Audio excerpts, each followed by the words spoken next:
साथियों, आज हम बात करने जा रहे हैं हालिया यूट्यूबर्स विवाद को लेकर के। इंडियाज गॉट टैलेंट शो के दौरान शो के पॉडकास्टर और जो कॉमेडियन थे उनके द्वारा अश्लील टिप्पणी की गई। अश्लील टिप्पणी किए जाने पर 5 लोगों के खिलाफ असम पुलिस ने एफआईआर दर्ज की। किसके द्वारा एफआईआर दर्ज की गई? सबसे पहले असम पुलिस के द्वारा एफआईआर दर्ज की गई और मुंबई पुलिस ने भी जांच की। क्या कि मुंबई पुलिस ने भी मामले की जांच की और विभिन्न क्षेत्रों में परिवाद भी दायर किए गए थे, उनकी भी जांच हुई। साथियों, मैटर इतना गहराया कि इसमें पूरे सोशल मीडिया में बहस छिड़ गई थी। विवाद ने तब तूल पकड़ लिया जब महाराष्ट्र के मुख्यमंत्री ने भी इस पर ऐतराज जमाया। महाराष्ट्र के मुख्यमंत्री ने अभिव्यक्ति की स्वतंत्रता पर प्रतिबंध लगाने वाली टिप्पणी की। जो महाराष्ट्र के मुख्यमंत्री हैं उनके द्वारा विरोध जताया गया और इस प्रकार से जो अभिव्यक्ति की स्वतंत्रता है इस पर प्रतिबंध लगाने की टिप्पणी की गई। उसके बाद राष्ट्रीय महिला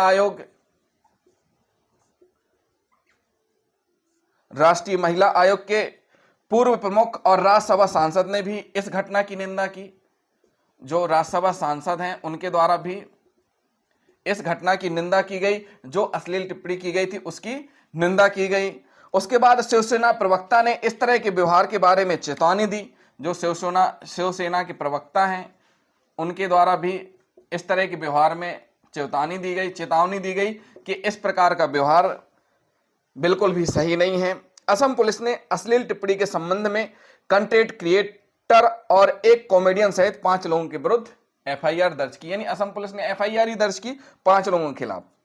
मामला गुवाहाटी क्राइम ब्रांच में दर्ज हुआ।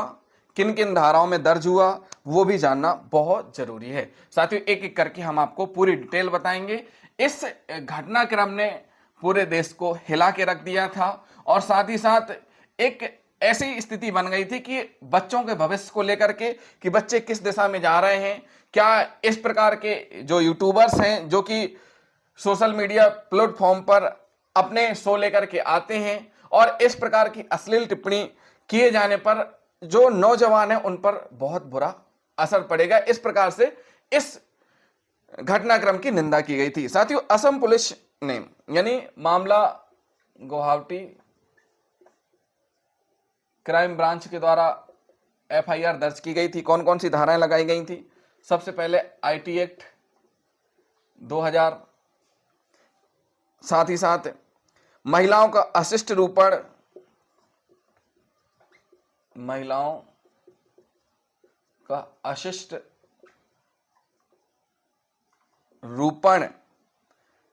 मीन्स प्रतिषेध अधिनियम 1986 के तहत कार्रवाई की गई थी। उसके बाद भारतीय न्याय संहिता 2023 के तहत भी लज्जा भंग को लेकर के असली कृत्य से संबंधित धाराएं दर्ज की गई थी।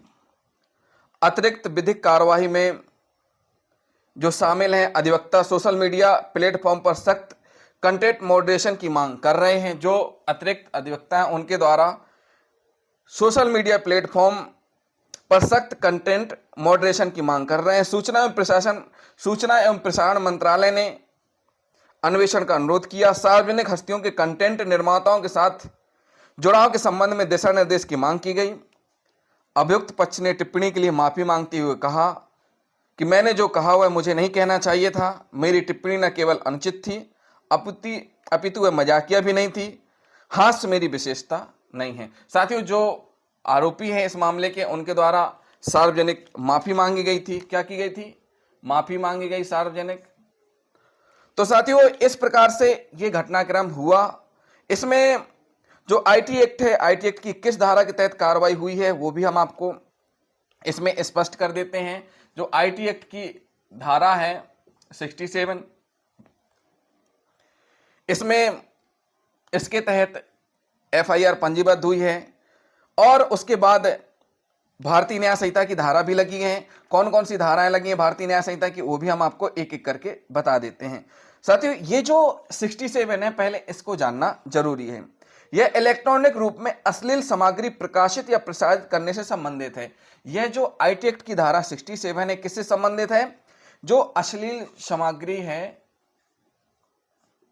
अश्लील सामग्री के प्रकाशन को लेकर के उससे संबंधित हैं। यानी जो कोई भी व्यक्ति अश्लील सामग्री का प्रकाशन करेगा, प्रसारित करेगा, उसको इस धारा के तहत दंडित किया जाएगा। पहली बार अपराध करने वालों के लिए दंड में 3 वर्ष तक का कारावास। यानी जो पहली बार अपराध कर रहे हैं, पहली बार जो अपराध कर रहे हैं उनको सजा का प्रावधान कितना है इसमें? आईटी एक्ट की धारा 67 में 3 वर्ष तक का कारावास और 5 लाख रुपए तक का जुर्माना। कितना? 5 लाख रुपए तक का जुर्माने का प्रावधान है। परंतु अगर कोई दोबारा फिर से अपराध कर रहा है तो ऐसी स्थिति में 5 वर्ष का क्या है? कारावास और जुर्माना 10 लाख रुपए। 5 वर्ष तक का कारावास, जुर्माना 10 लाख रुपए बढ़ाया जाएगा। यानी जो कोई भी सोशल मीडिया के माध्यम से, इलेक्ट्रॉनिक साधनों के माध्यम से अश्लील सामग्री का प्रकाशन करेगा, प्रसारित करेगा, उसको इस धारा के तहत दंडित किया जाएगा, जिसमें सजा का प्रावधान 3 वर्ष तक का है और 5 लाख रुपए तक का जुर्माने का प्रावधान किया गया है।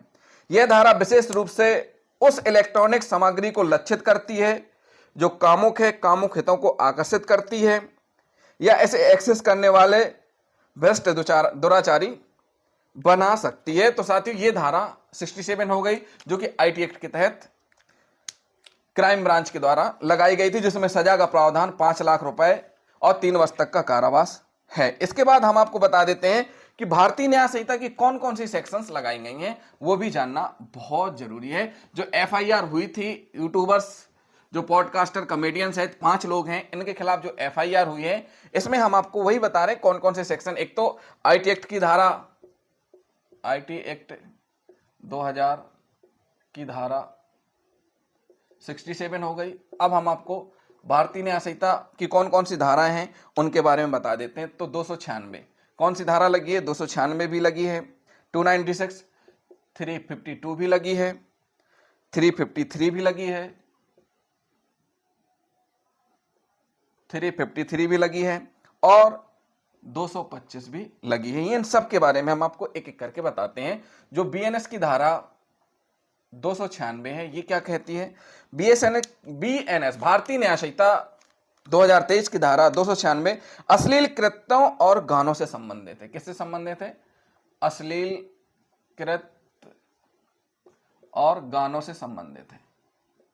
यानी अश्लील गानों से संबंधित है। जो कोई भी अश्लील कृत्य करेगा या अश्लील गाने गाएगा, प्रसारित करेगा, उनको दंडित किया जाएगा। लेकिन इसके कुछ प्रावधान है। पहले क्या प्रावधान है? पहला है सार्वजनिक स्थान। पहली चीज है, अगर कोई सार्वजनिक स्थान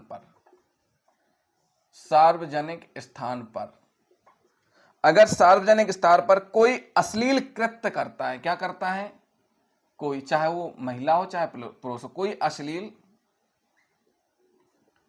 कृत्य करता है सार्वजनिक स्थान। कैसा? सार्वजनिक स्थान पर कोई अश्लील कृत्य करना जिससे दूसरों को क्षोभ कारित हो। दूसरों को क्या हो? क्षोभ कारित हो। दूसरों को क्या हो? जो दूसरे व्यक्ति हैं, क्षोभ कारित हो। इसके लिए दंड का प्रावधान है 3 माह तक का कारावास, 3 माह तक का कारावास और 1000 रुपए तक का जुर्माने का प्रावधान है।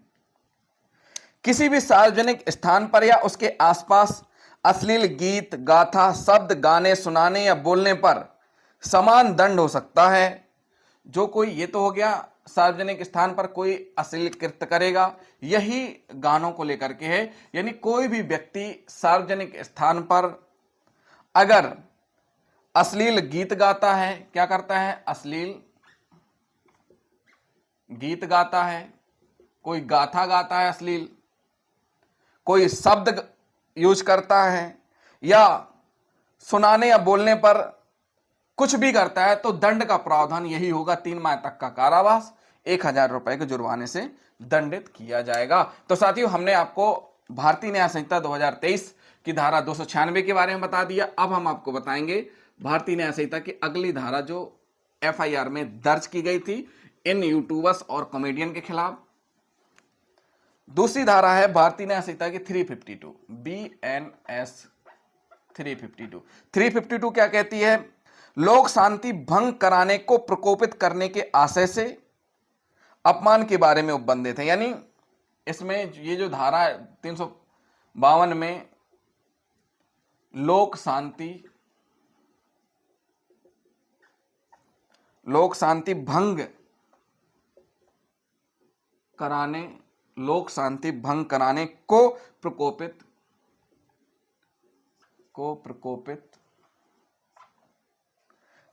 के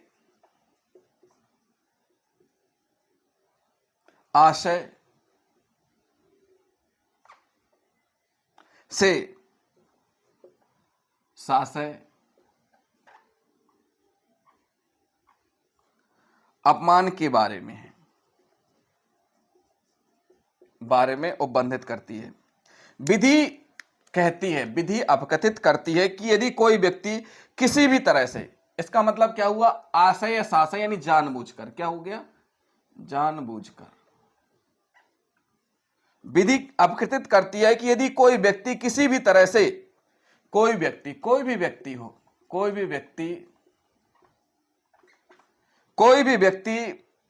किसी भी तरह से जानबूझकर, ये शब्द आया जानबूझकर, बहुत महत्वपूर्ण है। जानबूझकर किसी अन्य व्यक्ति का अपमान करता है। किसका? किसी अन्य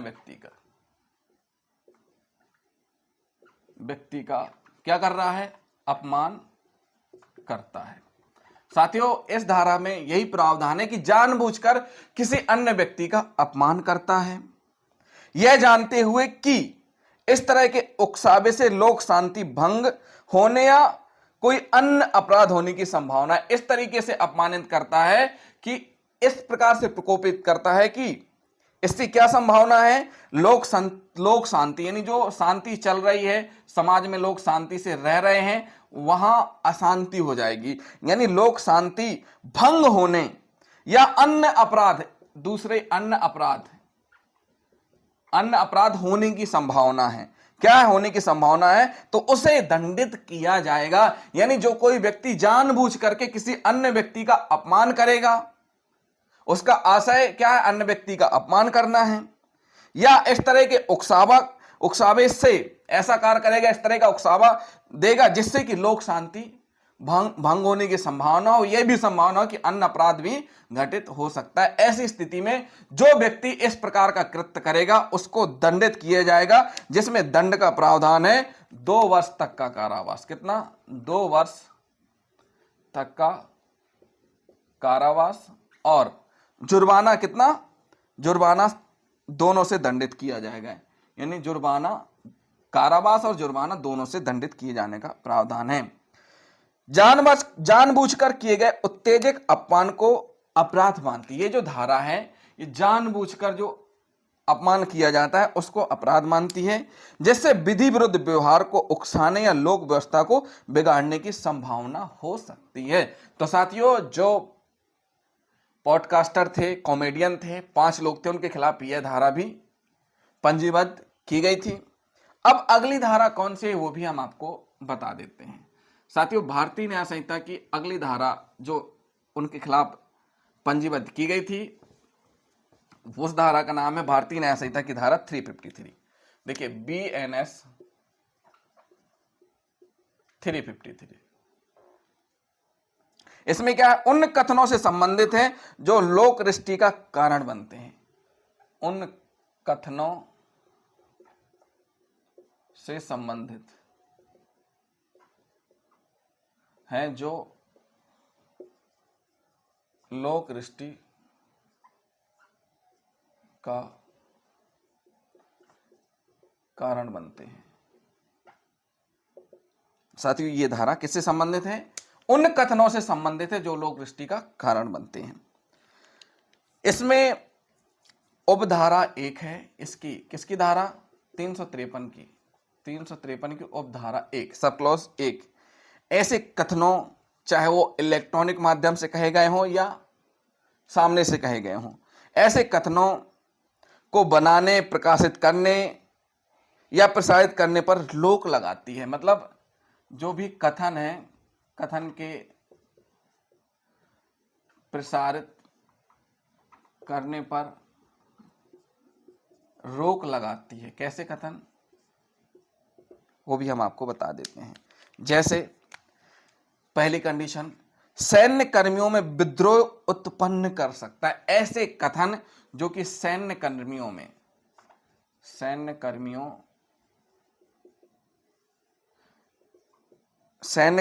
में विद्रोह उत्पन्न कर सकते या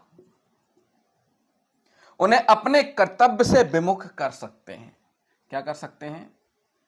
कर्तव्य से विमुख कर सकते। इसका मतलब यह हुआ कि जो भी सैन्य कर्मी हैं, इस प्रकार के कथन पर रोक लगाती है कि जिन कथनों से सैन्य कर्मियों में आपस में विद्रोह उत्पन्न हो सकता है या वह अपने कर्तव्य से विमुख हो सकते हैं।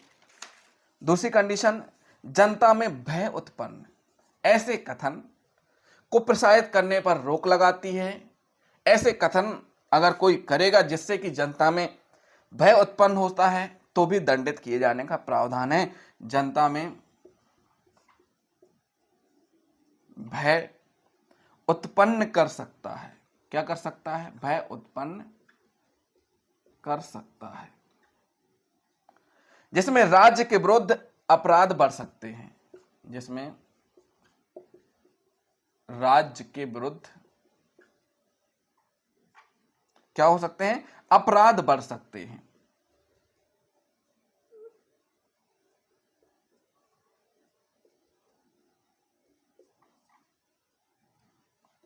तीसरी कंडीशन, किसी भी समुदाय को दूसरे के विरुद्ध अपराध करने के लिए उत्प्रेरित करना। साथियों, ये जो तीसरा है ये भी बहुत महत्वपूर्ण है। किसी भी समुदाय, एक वर्ग विशेष को दूसरे धर्म विशेष के विरुद्ध उकसाना, उत्प्रेरित करना, उन पर भी रोक लगाती है। किसी भी समुदाय को दूसरे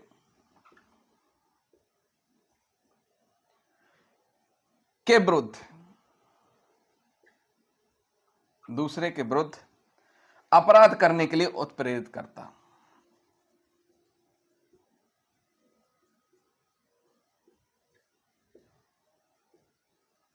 प्रेरित करता। तो साथियों, ये कुछ ऐसे सब क्लॉज एक है जो 353 उपधारा 1 का सब क्लॉज है कि इस प्रकार के कथनों पर रोक लगाया गया है, यानी कि प्रतिषेध किया गया है। अगर फिर भी कोई नहीं मानेगा तो उसमें दंड का प्रावधान किया गया है, जिससे सैन्य कर्मियों में विद्रोह हो, अपने कर्तव्य से विमुख हो जाएं, जनता में भय उत्पन्न हो और जिससे अपराध बढ़ जाए। किसी भी समुदाय को दूसरे के विरुद्ध अपराध करने के लिए उत्प्रेरित कर रहे हो तो अगर ऐसा कोई करेगा तो उसको दंडित किया जाएगा, जिसमें कि 3 वर्ष तक का कारावास और जुर्माना, यानी दोनों से दंडित किए जाने का प्रावधान किया गया है। यह सब क्लॉज एक हमने बताया। अब हम आपको सब क्लॉज दूसरा बताएंगे। इसका दूसरा सब क्लॉज क्या कहता है वो भी बहुत महत्वपूर्ण है। जिन साथियों ने अभी तक हमारे चैनल को सब्सक्राइब नहीं किया है, हमारे चैनल को जरूर सब्सक्राइब कर लें और वीडियो को लास्ट तक जरूर देखें। साथियों, सब क्लॉज 2 है, जो सब क्लॉज 2 किससे संबंधित है? सब क्लॉज 2 है मिथ्या सूचना पर केंद्रित है। किस पर केंद्रित है? मिथ्या सूचना पर केंद्रित है। इसका मतलब क्या हुआ? इसका मतलब यही हुआ कि विभिन्न समूहों के बीच शत्रुता उत्पन्न करना या बढ़ावा देना, मिथ्या सूचना, ये झूठी सूचना दे करके जो समुदाय हैं उनके बीच जो समूह हैं, क्या करना? विभिन्न समूहों के बीच शत्रुता उत्पन्न करना या बढ़ावा देना। जो कोई भी इस प्रकार का कृत्य करेगा जिससे कि समूह में शत्रुता उत्पन्न हो, तो उस स्थिति में उसे दंडित किया जाएगा। साथियों, इसमें दूसरा जो पॉइंट है इसका सब क्लॉज 2 का, धर्म, नस्ल, भाषा आदि के आधार पर घृणा फैलाएगा। धर्म, नस्ल, भाषा, जाति। भारत में सभी धर्म के लोग रहते हैं, सभी जाति के लोग रहते हैं और सभी को समान अधिकार प्राप्त हैं। ऐसे में कोई व्यक्ति किसी धर्म, नस्ल, भाषा, जाति के आधार पर क्या करेगा? जाति के आधार पर घृणा फैलाएगा।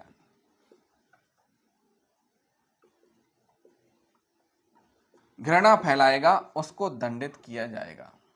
क्या किया जाएगा? उसको दंडित किए जाने का प्रावधान किया गया है।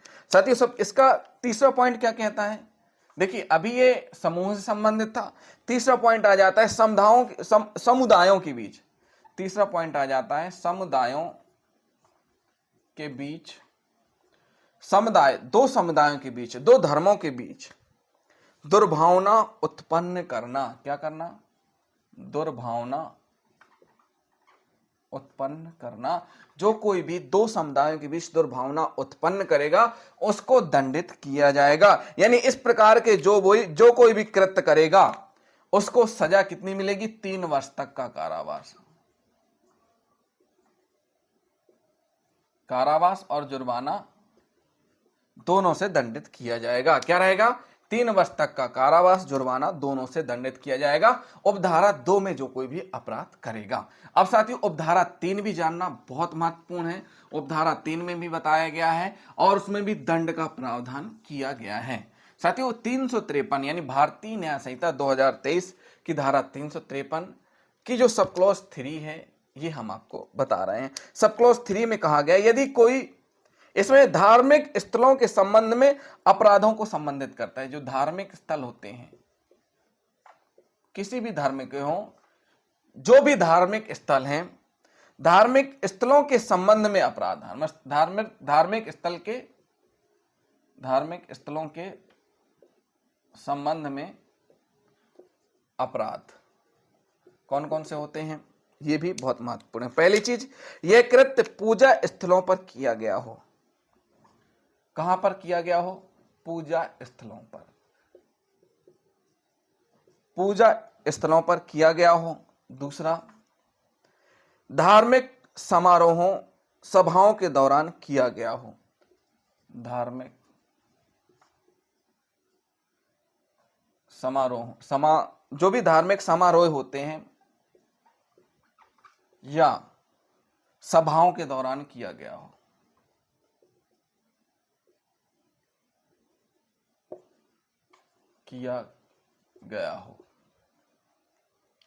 तो इसमें दंड का प्रावधान कितना है? 5 वर्ष तक का कारावास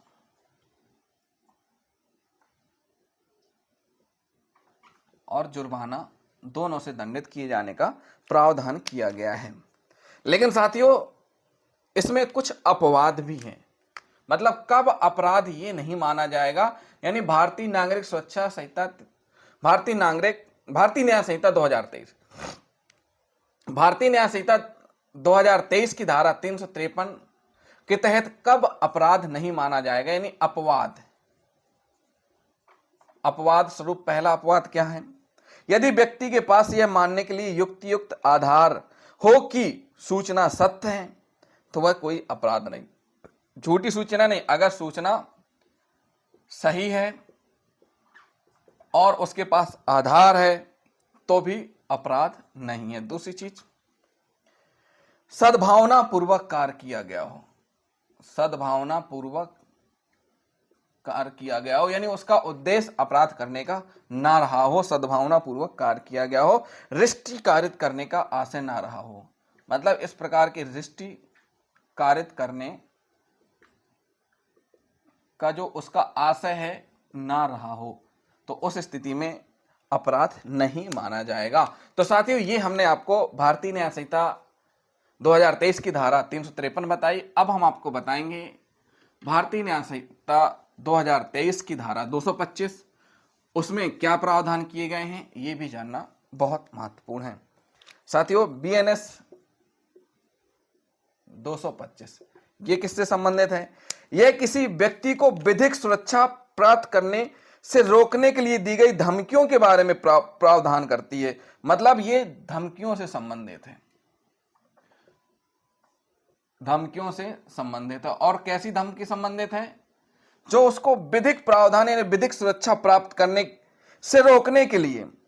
विधि कहती है कि यदि कोई व्यक्ति किसी व्यक्ति को विधिक सुरक्षा प्राप्त करने हेतु आवेदन करने से रोकने के लिए उसे क्षति पहुंचाने की धमकी दे, यानी जो कोई भी विधिक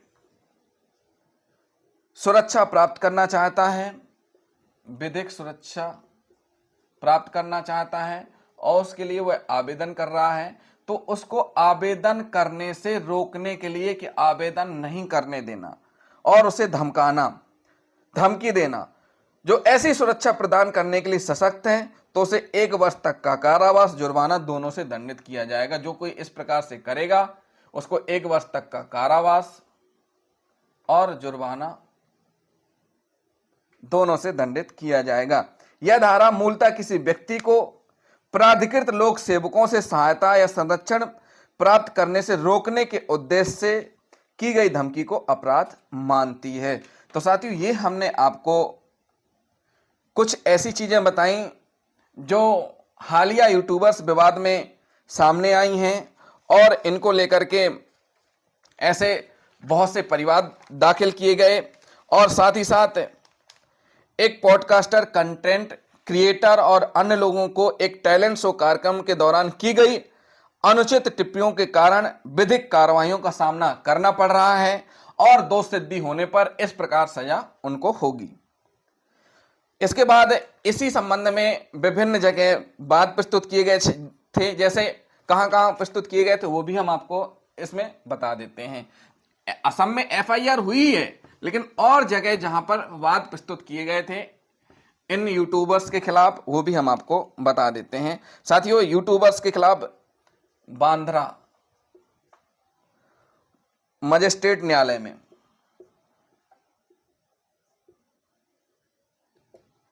बांद्रा मजिस्ट्रेट न्यायालय में परिवाद दायर किया गया है, आपराधिक परिवाद। मुंबई पुलिस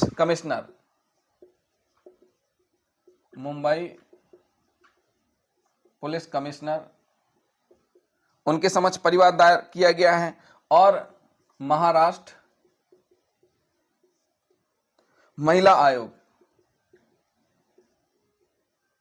आयोग में भी परिवाद दायर किया गया है। मुंबई पुलिस ने इन्वेस्टिगेशन शुरू कर दिया है, परंतु अभी तक एफआईआर दर्ज नहीं की गई है। पुलिस की एक टीम उस जगह पर गई जहां शो रिकॉर्ड किया गया था। साथियों, ये हम उस समय की बात बता रहे हैं जब ये घटनाक्रम घटित हुआ था।